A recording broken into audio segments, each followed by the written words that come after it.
part of the Press Play Podcast Network. This episode of Cavs on the Break NBA podcast is sponsored by BetterHelp. BetterHelp is the world's largest therapy service providing professional, affordable, and personalized therapy in a convenient online format.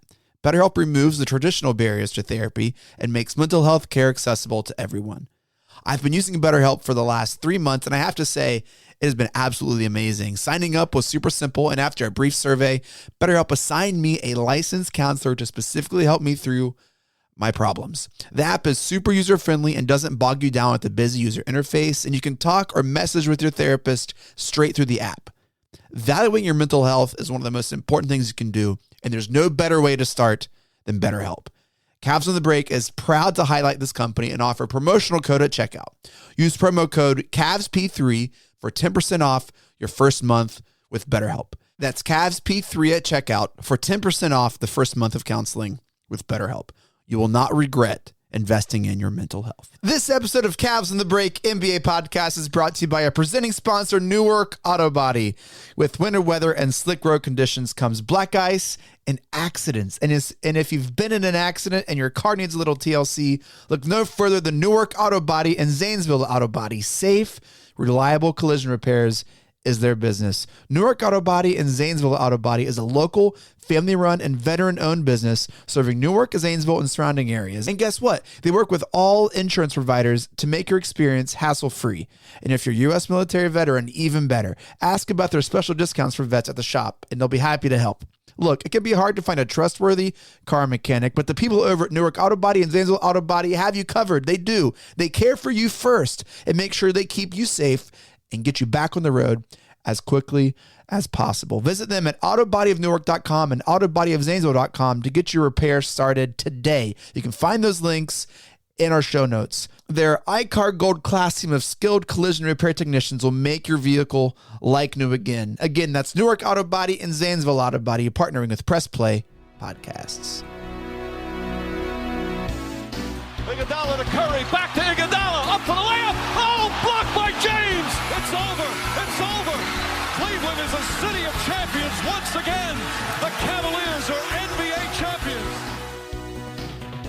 What is good, Breakers? That sound means it's time again for Cavs on the Break NBA podcast, part of the Press Play Podcast Network. I'm your host, Chase Smith, and with me is the NBA writer of HoopsWire.com. He's our Cavs insider, national NBA writer. You can catch him all over the place. I mean, he has a show all the time, everywhere. Sam, Amico, here we are. Is this season 6 for us? How long have we been doing this, man? I know it's flown by, but it is cool that it is season 6. Yeah. This is a contract Whoever year. would have thought I would have said yes to you when you asked, but I couldn't refuse. It's a contract year, so we really got to put our best foot forward, man, so we get a max extension because we're trying to get that 7-year veteran status, man. We got to get that. Yeah, there were a lot of we're recording this on Monday, and it was the deadline pay for extensions. And I think it turned out to be the richest NBA offseason ever in terms of contract extensions delivered. So what a fitting way to tip off extension season. Good for them. The last time we recorded, Sam, Cavs had just hired Kenny Atkinson as their head coach. We have not talked since the Spider extension. We have not talked since the draft. We have not talked about the schedule release. We have not talked about Media Day, which is sad. The first time in 3 years. I shed tears and cried myself to sleep. We have not talked about the Cavs preseason. We have not talked about whispers of Cavs finishing second in the East. We've not talked about Max Strus being out 6 weeks of an ankle injury. Sam, we have a lot to kind of fly by here. Your final words and thoughts on the Cavs offseason. Was it an overall net positive for Cleveland Cavaliers and our fans? Yeah, I think so. And I know that a lot of people were kind of, sending out those memes with the guy with the stick poking and saying, come on, Cavs, do something. Mm-hmm. But to me, their big offseason move was hiring Kenny Atkinson. And I know that they explored some stuff with the roster, but reality was, we want to get Donovan Mitchell locked in. That'll automatically make us feel a lot better about the direction of the franchise, which they did. And then beyond that, they looked at some things, but nothing really they didn't think anything really moved the needle, right? And other teams wanted too much. Other teams wanted draft picks for some of the stuff the Cavs were interested in. The Cavs don't have a lot of those first round picks coming up. So, I think that their big move was, look, we hired a coach during the interview process. It was, who's going to get Evan Mobley to another level offensively? Who's going to get Darius Garland back on track? And we feel if those two things happen and Jared Allen and Donovan Mitchell are still the same, then we're going to be pretty good and we get the best out of the bench, So I think that was the whole thing. The Cavs went into the offseason saying, we don't have a lot of roster moves that we're going to be able to make. Right. So how do we get out of this, bottom 10 offensively? We've got to be, because we're top 10 defensively. We've got to get the offense in the top 10 offensively too. So that's where you bring in a coach like Kenny Atkinson, who comes from the Warriors. And, we've seen how their offense operates for years. And I got to tell you, Chase, preseason, few times I've seen the starters out there. The very first play of the preseason, Kenny Atkinson has been preaching Evan Mobley has to become a focal point of the offense. In the very first play of the season, they run it for Evan Mobley. He gets the ball and he scores a bucket. And they just looked so comfortable playing together, Chase. So I think that familiarity does count for a lot. And I think that's one reason that Cavs fans, yes, should be excited. Yeah. I would challenge and say I think the most important thing they did is re-signing Donovan Mitchell. I know teams have to have a coach, but at some point, I think the coach reaches the limit of influence on a team, or it's directly tied to a superstar on a team. And if we do not have Donovan Mitchell, we do not have home court advantage in the playoffs. And I don't think a coach can have that kind of sway. I think there's a chance they could, but I think that was more important than hiring a Kenny Atkinson. I don't think he's like a top tier coach. I think he's going to do fine. Probably. He's going to get a bunch of season wins and we'll be in the playoffs, I'm sure.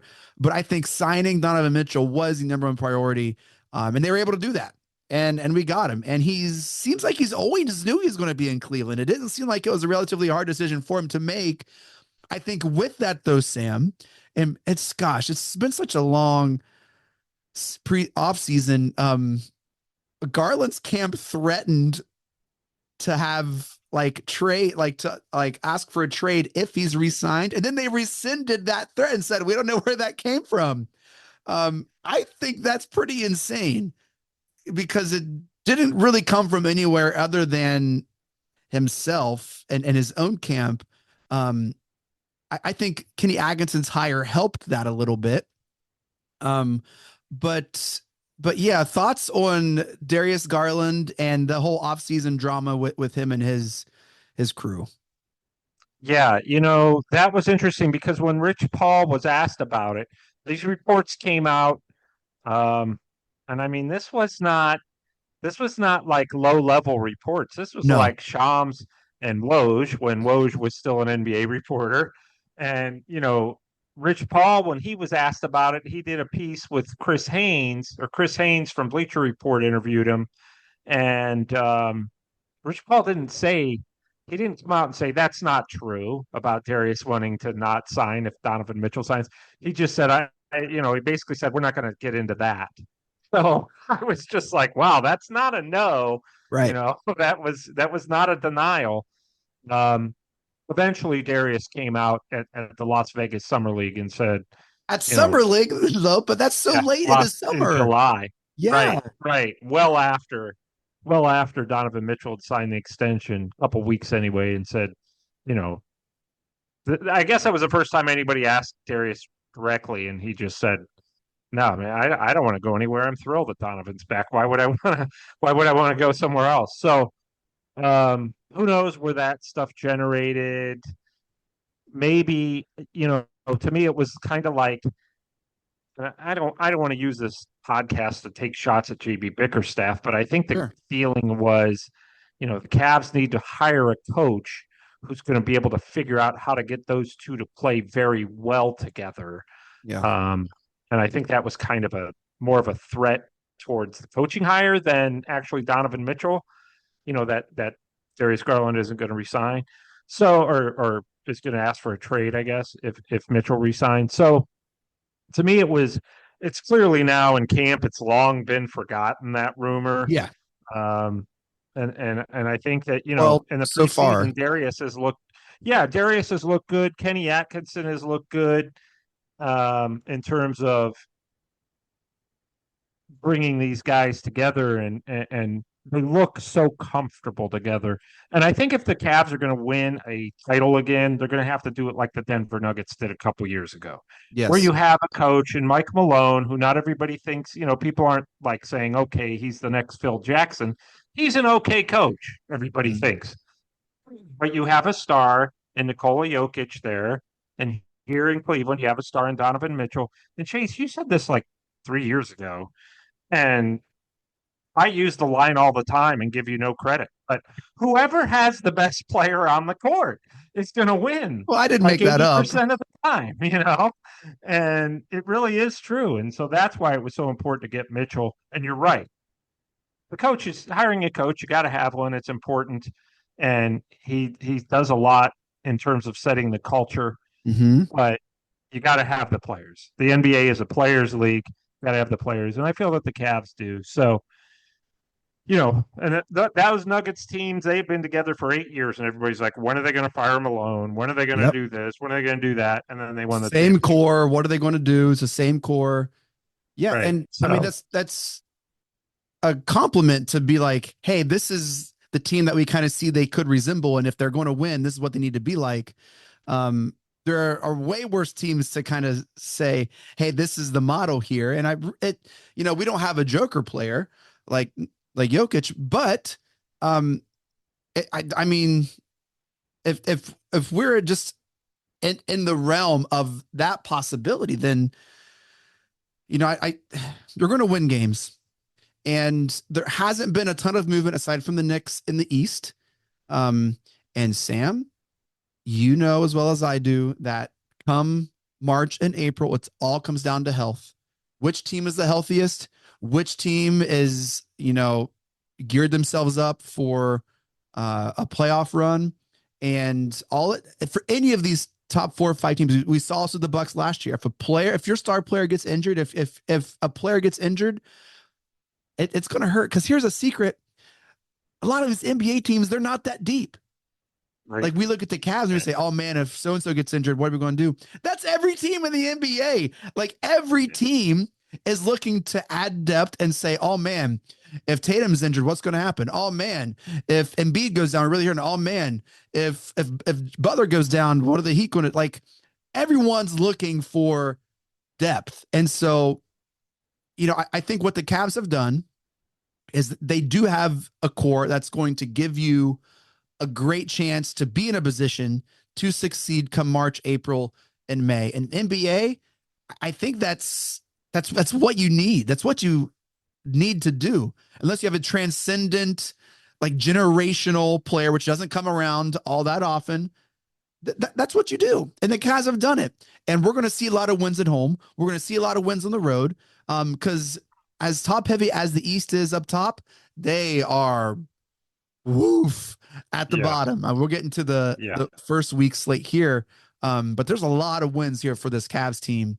And, Sam, I don't want to get too far ahead. We haven't even had the first tip off yet, but I would, the whispers and rumblings of Cavs finishing second in the East, I don't think that's far off, Sam. Do you? I mean, I think it's absolutely possible. Now look, New York is loaded on paper. Obviously, Boston dominated in the second half of the season last year, especially in the playoffs. New York on paper is loaded, adding Karl Anthony Towns and Mikal Bridges, to OG Anunoby, Jalen Brunson, and they have a pretty, and obviously Josh Hart, and Tibbs. So I mean, and then you look at the Sixers; they went out and got Paul George. I don't think that's as scary as a move as kind of we've made it on social media, right? it's still, dangerous. Joel Embiid, if he can stay on the floor, Paul George, if he can stay on the floor, Tyrese Maxey's an all-star on the rise. I like what they did around them and went out and got Caleb Martin and Eric Gordon, and even Reggie Jackson's going to be playing some backup points. So they're a veteran-laden team with a lot of talent. So, I mean, right there, you're talking three teams that are really good. Who knows what the Milwaukee Bucks are going to do? Yep. If maybe they have another run in them with Giannis and Damian Lillard. And the Indiana Pacers went to the Eastern Conference Finals last year. The Orlando Magic are on the rise. They gave the Cavs everything they could handle in the first round. Love the I'm Magic. not going to write off the Miami Heat. I'll write them Jimmy off. Butler and Bam Adebayo and The numbers Eric have to add Spoelstra. up, Sam. All those other teams. Well, I'm down on the Pacers this year. Down on the Heat. And so I'm kind of there with you as well. Yeah, Yeah, I think the Cavs would have went to the Eastern Conference Finals if they played in the Pacers bracket last year. So yeah. one thing, Chase, that I really, really have grown to appreciate about Kenny Atkinson is usually at this time of year in training camp, coaches, as they should, are blowing smoke and speaking positively. Kenny Atkinson, this is just an NBA coach talking. He came out and he said, there's going to be a time this year when we really stink. Mm-hmm. We're gonna lose 6 of 8. We're gonna have some serious injuries, probably. We're gonna go through, even if we don't have injuries, we're gonna go through a stretch where we're not playing well. Mm-hmm. And he said, everybody goes through one of those stretches because it's an 82 game season.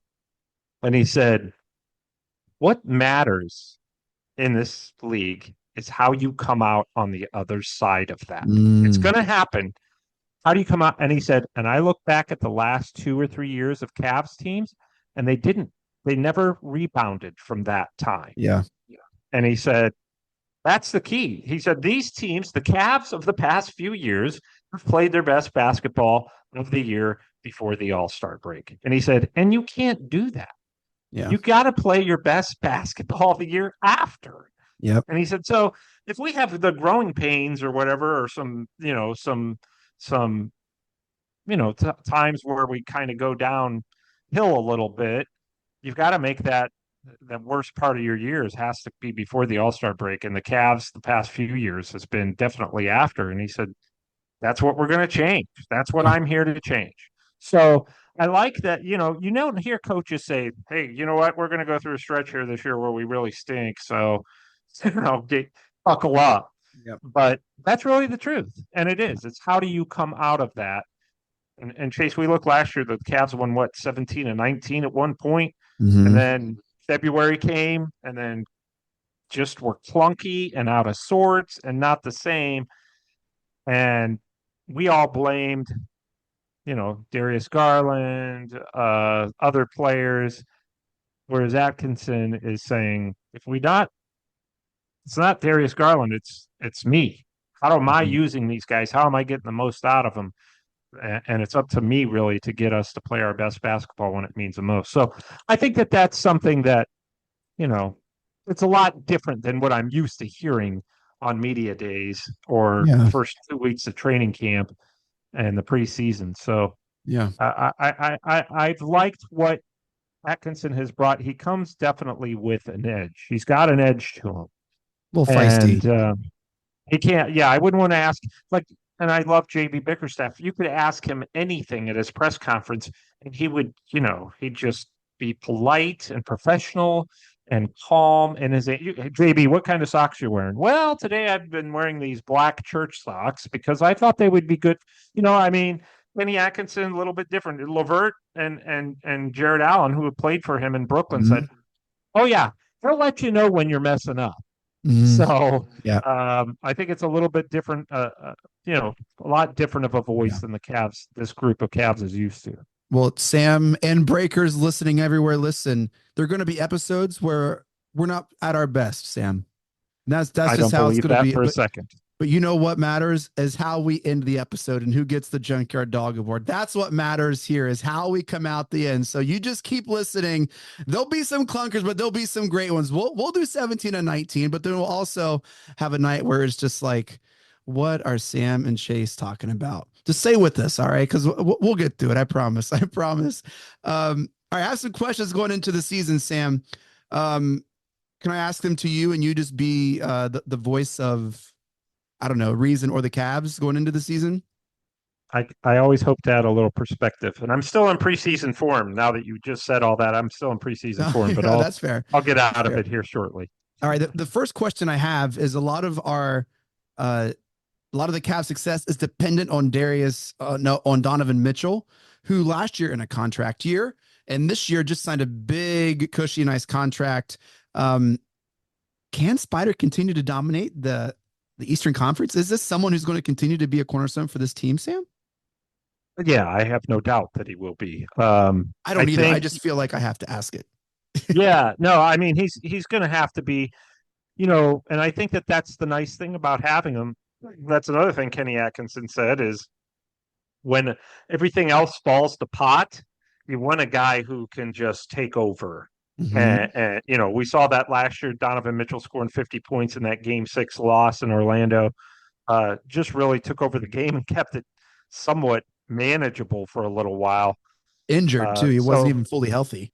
yeah, it wasn't even fully healthy. So I think you know, that's without a doubt they're going to be relying on that sub nights. Hopefully not as much as in the past for their sake.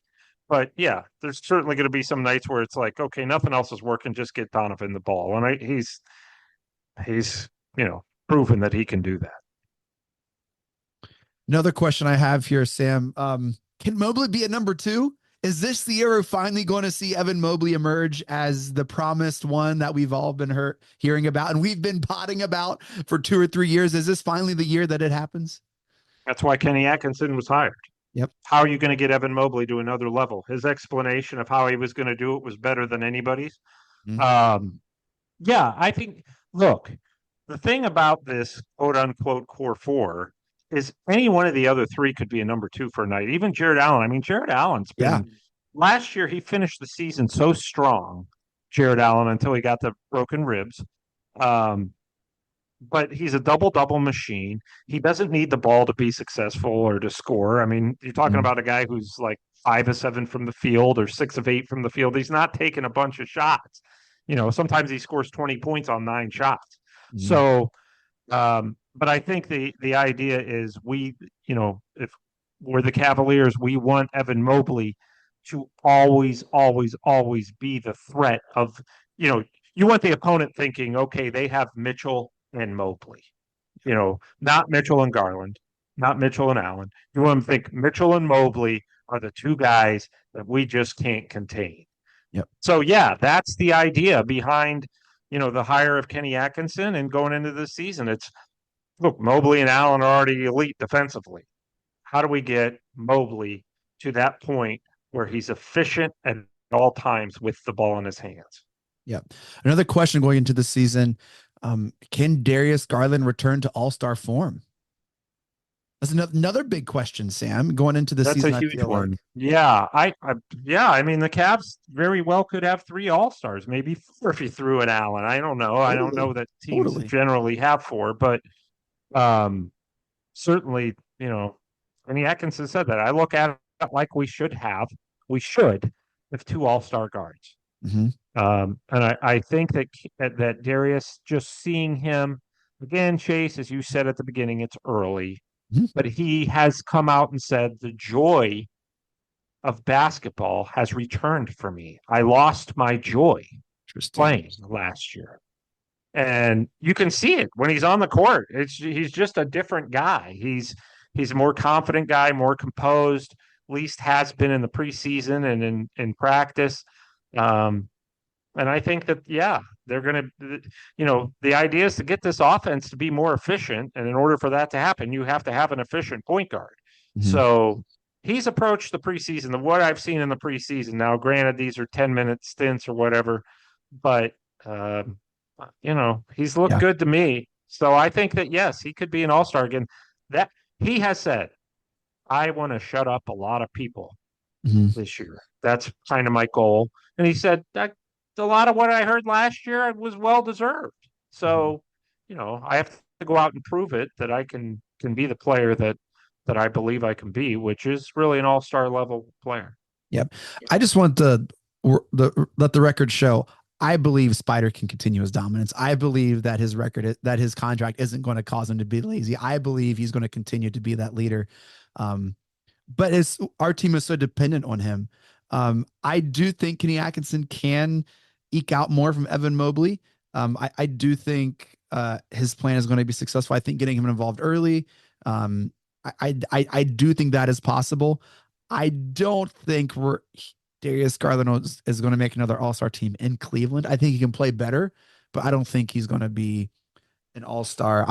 I want to see him walk the walk. I want to see him go through that struggle, but continue to play hard and not give up and not visibly be like, oh, I can love what I do even if I'm having a hard time. I can still be passionate and still like, oh, if I'm not hitting a shot, I'm going to make sure my defense is on point. Like that's what basketball players do. Like, oh, my deep shot. Oh, I've had turnovers. Oh, you know what? I'm going to make sure I pick it up at the other end. That's what I want to see from Garland, not vibes. I'm not trying to get good vibes from him. I want him to play good basketball.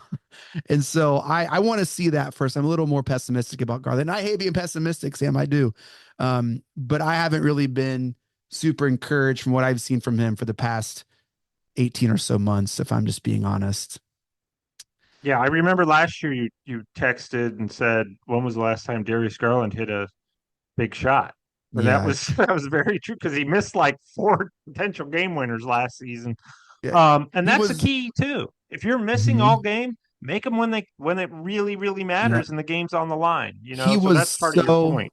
he was so like, he finally did hit like a big shot, I think against the Magic in like game 2 or 3, where the Yeah. team went nuts and Mitchell went over and like lifting and like encouraged him. Um, but I don't know. I wasn't really too impressed or pleased with the whole like retracting and rescinding of, oh, I'm gonna like request a trade if they re-sign Mitchell. Like I don't know who he thinks he is. I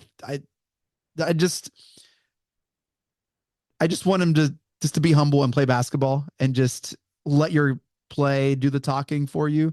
And put the work in is what I would like to see. One final question going into the season, Sam. One final question. You just released your final 30th team preview on HoopsWire for the Cavs. I think today. Going Yeah, into the remind me season. never to do that again. But go ahead. Check it out, hoopswire.com. And you mentioned this in the article. You said last year the Cavs won their first playoff series since 1993 without LeBron James. And if the Cavs were to continue their pattern of growth this season, they should advance to the Eastern Conference Finals. Do you think that's possible? Is that something that is like this season is the best chance and most likely for it to happen? Not a guarantee, but of all the years prior, this is looking like the most promising. I would think so because again, you have the familiarity and these guys playing together. Here's the thing about this year, Chase, before I get into that, is most NBA years, and this just doesn't apply to the Cavs, it applies to everybody, all 30 teams. There's so much parity in the NBA now that you can't just say, it's a Tuesday night in February, it's snowing outside, nobody's really at the game, we're playing the Portland Trailblazers. You lose that game, you're going to look back toward the end of the season and say, wow, if we had beaten Portland that night like we should have, we'd be the number 3 seed instead of the number 6. Mm-hmm. That's how close this race is going to be in both conferences. Yeah. Every game, there's 82 games. You wouldn't think every game matters, but it does. I think the West, I think the West will be closer. I think there's going to be a clear line in the East. I think like the 4 or 5 teams in the East are going to be 5, 6, 7, 8 games above the other like tier teams. It could, but I mean, okay, say number 4 is the Cavs, then they're going to be ahead of Milwaukee, Orlando, Miami, which they could be. Yeah, and you might be right. They might all be separated by 2 or 3 games. You just never know. I mean, it definitely has been the case. I think at least 1 through 5 are going to be separated by less than 7 games total. Number 5 will be 7 games back on number 1. Can they get to the Eastern Conference Finals? Yes. Yeah. I think that I think that a number of teams could say that. I'm with you. I'm not big on the Indiana Pacers getting back to these finals or the Miami Heat getting back. They could. Sure. They could. I mean, those teams have been there before, So I just think I'm going into this season. Usually I go in with a critical eye. This year I'm looking at the Cavs like, well, you decided to not make any moves. So you must believe that this is going to work. So, you know, as a guy who covers them, I'm like, I trust that you know what you're doing. Yeah. So yeah, I think that they could. This is it. Like you said at the very beginning of the show, Chase. Injuries are going to play such a big role in who does what, and as well as cohesion and playing your best when it means the most. It's not about going out and beating Toronto in game one, although that's what you want to do on the road, but it's about playing your absolute best when, March, April, May, and if you get there, June roll around. Yeah. Yep. Well, let's take a quick break, hear from our sponsors. When we come back, we'll look at our week 1 slate and the tip-off game. It's Cavs and the Raptors. Stick around. Sam Amico, Cavs on the break. We'll be right back. This episode of Cavs on the Break NBA podcast is sponsored by BetterHelp. BetterHelp is the world's largest therapy service providing professional, affordable, and personalized therapy in a convenient online format. BetterHelp removes the traditional barriers to therapy and makes mental health care accessible to everyone. I've been using BetterHelp for the last 3 months, and I have to say, it has been absolutely amazing. Signing up was super simple, and after a brief survey, BetterHelp assigned me a licensed counselor to specifically help me through my problems. The app is super user-friendly and doesn't bog you down with the busy user interface, and you can talk or message with your therapist straight through the app. Valuing your mental health is one of the most important things you can do, and there's no better way to start than BetterHelp. Cavs on the Break is proud to highlight this company and offer a promotional code at checkout. Use promo code CAVSP3 for 10% off your first month with BetterHelp. That's CAVSP3 at checkout for 10% off the first month of counseling with BetterHelp. You will not regret investing in your mental health. All right, we are back. Sam Amico, Chase Smith, right here, Cavs on the Break. Sam, let's talk about the NBA is here. It is finally here, Sam, and just in time because the Guardians had a great run, and they unfortunately were eliminated in the ALCS against the Yankees, and that's the only other professional team in the city. And so this is what we need. We need another professional team playing. Sam, the Cavs play basketball. When people are listening to this, probably on Tuesday. No, it just turned Tuesday. We play tomorrow against the Raptors, but the NBA starts today. Sam, here's the week 1 slate for the Cavs. Wednesday, 7:30, the Cavs play the Raptors at Scotiabank, I think it's how it's pronounced, Arena. Friday, 7:30, home opener against the Pistons. JB Bickerstaff is back at the Rock in the other opposing locker room. And then Saturday, 7 p.m., we go to DC to play the Wizards. Sam, I'm not going to lie. These should be 3 easy wins. They should be. Yeah. I mean, those, you're talking about 2 teams that I don't see in the playoffs, 3 teams I don't see in the playoffs. Yeah. Right. Yeah. Maybe an outside shot for the Raptors at the play-in, and an outside shot with the JB Bickerstaff Pistons for the play-in, because they've added some nice veteran pieces. The Wizards are in a complete rebuild mode. Yes. Those are the games you got to be careful because those are on the road. Toronto, Washington on the road. Bad teams always seem to play their best at the beginning of the year. Yeah. That first week, So yeah, I mean, you've got to be cognizant of that. But if the Cavs are playing the way that they're thinking they're going to play, then yeah, I mean, you're talking 3-0 start, and then there's good vibes all around because you won 2 of them on the road. Did we start the season in Toronto last year? I think last year was Brooklyn, maybe, but it was the year before. Yes. Year before was Toronto when Darius Garland hurt his eye. Yes, no, last year was the Nets. Brooklyn. It was like 114, 113. It was like a really close game. Yes. Yeah. Mitchell, I think, came up with the shot, I think.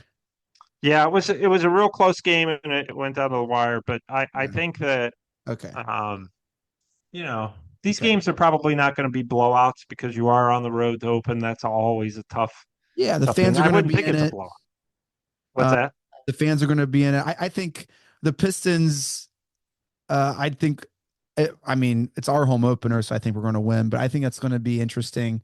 I think of those three teams, I think Toronto. I think they're all going to be lottery teams. To be honest, I think Toronto Yeah. have one piece. They're going to try to be in the lottery. The Wizards too.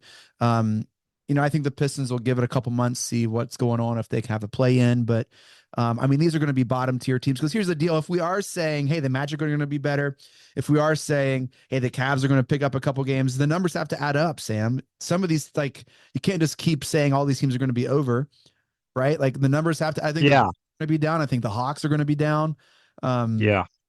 Even though the Hawks just had the first pick, like I think numbers have to add up. And if we're saying, hey, like these, I don't know. So I don't expect, you know, I want to see 3-0. I want to see us healthy. I want to see us take care of business. And especially at home, we can't lose home opener against the Pistons. That'd be such a bad look. Like you talked about, like come April, May, like, oh, what would have happened if you would have beat the Pistons at home? Like you got to take care of business at Right. home. So Right. I'd expect 3-0 come week 2 here next week, Sam. Yeah. Well, and you know what? I think it's week 2 that LeBron James makes his lone visit of the year. Mhm. LeBron and Bronny, I'm sure, will be on the court together for that game. In Cleveland. Um, in Cleveland, is it October 30th? Am I That right sounds about that? right. That sounds Yeah, right. I think it's the night before Halloween. So, yeah, I mean, you've got a couple of games here that you should get and games that you want to win, even though they're against lesser opponents to get you, like you said, get some good vibes going into um, the tougher portion of your schedule. So Yep. I suspect they'll go 3-0. I would really hope so. They'll have to play pretty bad one night to not go 3-0. Yeah, I agree. I agree. Well, Sam, it was so good to talk to you, man. This has been great. I know they haven't started yet. The season tips off Wednesday for us. But this was so good just to see you on my screen and talk Cavs. I've missed you, man. We didn't do a lot over the summer. We had some plans, they fell through. But it's just good to see you, man. Yeah, I know. Even though the lighting, people can't see the lighting's bad, so I kind of look like a ghost. But which probably is better than normal. But yeah, I mean, it's hard to believe because I get so antsy in like August and the start of September because I'm just like, my gosh, can we Yeah. just get on with the season already? And now that it's here, it's like, wow, this is going to go, Yep. at Hoops Wire, obviously until July free agency. But before that, you have so many games, and it's just a very exciting time for me because this is who I am and what I do, Yeah. and I'm thankful that it's officially back. So, and then Chase, we didn't mention two things that I wanted to cover was Max Strus, Oh, who's yeah. going to miss the first probably 5 weeks of the season. They Hmm. said 6 weeks last week, so Yeah. 5 or 6 weeks he's going to be out. Be interesting to see who ends up being the regular starter in his spot. It'll And be then, of Merrill. course, I would, I would think that it would probably be Dean Wade, because he's the one guy who you don't have to worry about getting a lot of, you know, touches. Um, and you want to, I think you would want to keep Levert and Okoro and those guys on the bench to have some firepower coming off the bench. But I think they're going to um, try to limit Wade this season. I think they need him for the playoffs, and I don't think they're going to try to get him well, extra. they could do that while starting him. You could start him and That's play true. him 6 minutes a half. That's true. I mean, so who knows? Who knows? Maybe they'll like that idea going back to size. The other X factor to me really is Ty Jerome, who's looked pretty good in the preseason. I talked to him after the first preseason game, and he said, last year really stunk. It was terrible. So he said, I'm still getting my legs back under me, but they really like what they've seen of him as the first guard off the bench. He's got good size, 6'5". He plays both guard spots pretty well. He can knock down shots theoretically.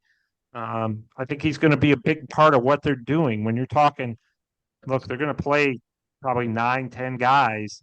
He's going to be right there as a guy who they're really, really relying on for a lot of heavy minutes off the bench. So that's just somebody to watch going into the season, especially with Strus out. They're going to need that additional outside shooting. Yeah. Yep. Well, that does it for this episode of Cavs on the Break NBA podcast. Thank you all so much for downloading and listening.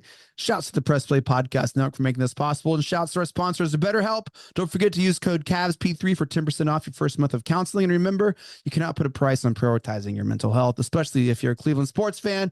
Shouts to the Newark Autobody. Tell them Press Play sent you for a special discount. Make sure to follow us on Twitter at Cavs on the Break. We'll always follow back. Follow Sam and Amico Hoops. Catch all of his works and writings at hoopswire.com at Wire Hoops. Sam, tell us about all the shows. Where can we hear and see you, man? Let's hear it.